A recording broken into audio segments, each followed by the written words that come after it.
നമസ്കാരം. സിറ്റി ന്യൂസിലേക്ക് സ്വാഗതം. ആശാ വർക്കർമാരുടെ സമരത്തിൽ ബി.ജെ.പി. ഇരട്ടത്താപ്പ് കാണിക്കുകയാണെന്ന് CPM പോളിറ്റ് ബ്യൂറോ അംഗം വൃന്ദ കാരട്ട്. ജനാധിപത്യ മഹിളാ അസോസിയേഷൻ കണ്ണൂർ ജില്ലാ കമ്മിറ്റി ഓഫീസായ സുശീല ഗോപാലൻ സ്മാരക മന്ദിരം ഉദ്ഘാടനം ചെയ്തതിന് ശേഷം കണ്ണൂർ കലക്ട്രേറ്റിൽ നടന്ന പൊതുസമ്മേളനത്തിൽ പ്രസംഗിക്കുകയായിരുന്നു അവർ. ആശാ വർക്കർമാരുടെ സമരപ്പന്തലിൽ തിരുവനന്തപുരത്ത് കേന്ദ്രമന്ത്രിയെ എത്തിച്ചത് അത്ഭുതമുളവാക്കുന്നതാണെന്ന് PK ശ്രീമതി ടീച്ചർ പറഞ്ഞു. BJP സംസ്ഥാന അധ്യക്ഷൻ K സുരേന്ദ്രനും അവിടെ പോയി. കഴിഞ്ഞ UPA സർക്കാരിന്റെ കാലത്താണ് ഇവരെ തൊഴിലാളികളായി അംഗീകരിക്കുകയും വേതനം നൽകുകയും ചെയ്തത്. ഇടതുപക്ഷത്തിന്റെ ആവശ്യപ്രകാരമായിരുന്നു അത്. തൊഴിലുറപ്പ് ദിനങ്ങൾ സൃഷ്ടിച്ചതും ഇടതുപക്ഷ സർക്കാരിന്റെ കാലത്താണ്.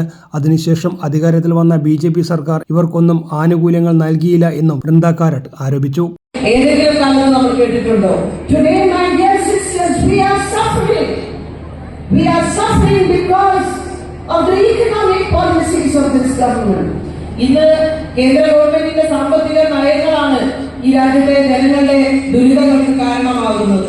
In the budget that was placed, the budget for women's welfare, the budget for children's welfare, the budget for Dalits and scheduled tribes, that budget was cut and the budget for corporates was increased.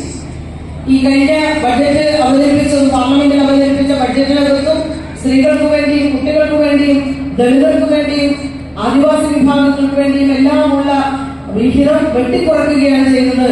കോർപ്പറേറ്റുകൾക്കുള്ള ആനുകൂല്യങ്ങളാണ് വർദ്ധിച്ചത്. പരിപാടിയിൽ PK Sreemathi അധ്യക്ഷയായി. KK Shailaja MLA, advocate P Sathidevi, CS Sujatha, Susan Kodi തുടങ്ങിയവർ പങ്കെടുത്തു. News desk city news.